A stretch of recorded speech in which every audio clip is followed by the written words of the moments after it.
Hello and welcome to Instablog's Global Report. This is my name is Fresh Updates and more citizen voices from all over the world. Stories for the day are 31 police officers arrested in Mexico on charges of connection with drug cartels.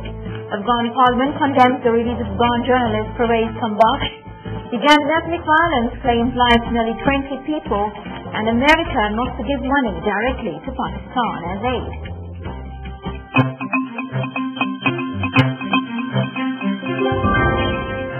Mexico's Public Safety Department has arrested 31 police officers as part of a month-long investigation into alleged ties between police and drug cartels.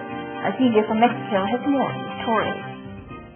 31 police officers have been arrested in a central Mexican state on suspicion of collaborating with a gang of drug cartel hitmen. The Public Safety Department says the officers were arrested as part of a months-long investigation into alleged ties between police and the Zetas in Hidalgo, a state north of Mexico City. 92 police were arrested there in June, and the latest 31 were detained Monday. The investigation began last October when federal police arrested 7 suspected Zeta accountants and found evidence of monthly payments to Hidalgo police from the gang, which is linked to the Gulf cartel. Hundreds of police have been arrested across Mexico for alleged ties to cartels during federal government's battle against drug trafficking. In a media-friendly move, President Hamid Karzai has pardoned an Afghan journalist Pervez Tambakh, who was sentenced to 20 years in jail on charges of blasphemy.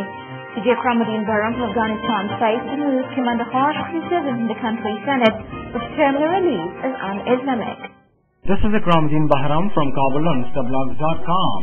The upper house of Afghan bicameral parliament, known as Misharani Jirga, in a resolution condemned the release of Afghan journalist Pervez Tambakh, who was initially sentenced to death and later to 20 years in prison on charges of blasphemy 2 years ago. Mr. Tambakh was released from jail a few days ago when he was officially pardoned by the country's President Hamid Karzai. The Senate, in its resolution signed by clerical speaker Sabatullah Mujaddadi, has condemned the move and has strongly urged President Karzai not to forget such elements who play in the hands of what they call enemies of Islam. The Senate, in its resolution, has called for the exemplary punishment of Tambakh for his crimes against Islam.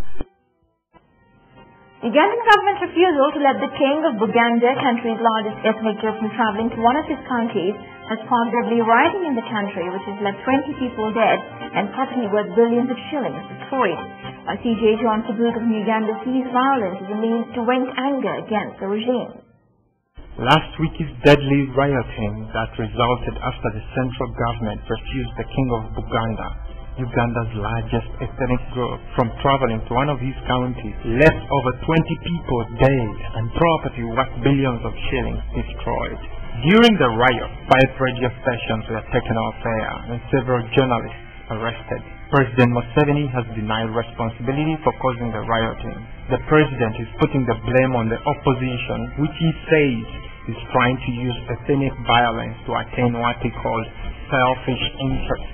For many rioters, the violence was a vehicle to vent their anger against the regime. With many youth unemployed and without hope for a better future, the riots provided an opportunity for looting and causing all sorts of mayhem.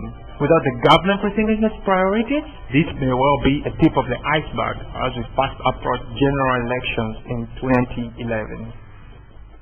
At a State Department briefing in Washington, the U.S. Deputy Secretary for Management and Resources, Jacob Lew, has stated that the U.S. funds under the Kerry-Lugar program will go directly to projects run by specific ministries and non-governmental organizations instead of the government.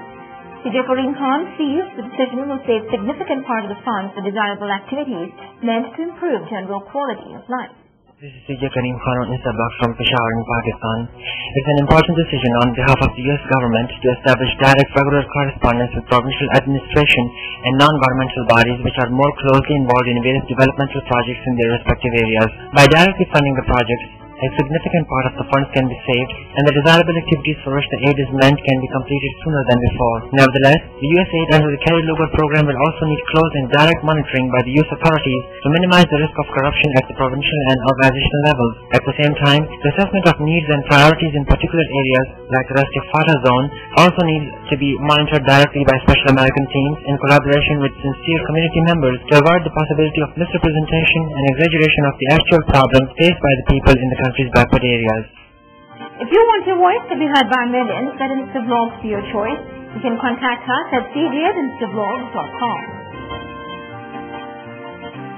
That's all for today's show. Please like us, fresh updates and more citizen voices. Till then, it's goodbye from the entire team of Good Sport.